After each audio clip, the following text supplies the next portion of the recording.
Good morning, everyone. It's Lisa with Power Wash Store Central PA. Today I want to show you one of our dustless floor sweepers that we have here in stock that we actually use on our shop floor.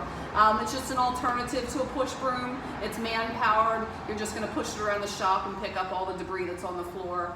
Now this is just our average, everyday dirt that's on the floor here. We have some leaves that have blown inside and just some dirt, debris, metal, shavings, a little bit of everything's on the floor here. So what you can see right here is our bin is completely empty to start out with here. I'm just going to make a few passes across the floor here, and then we'll check out that bin. We'll see how much dirt and debris we actually picked up with this little thing.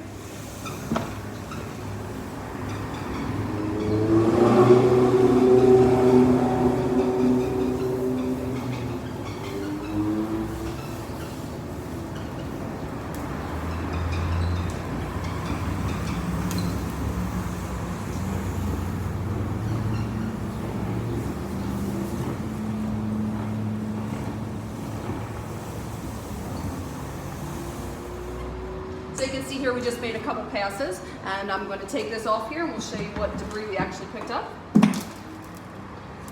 So if you take a good look in there, you can see there was a good bit of debris on the floor that was picked up by this sweeper. So again, this is just an alternative to pushing the broom around the shop. If you're interested in one of these units, give me a call, 717-378-2276. Thanks for watching.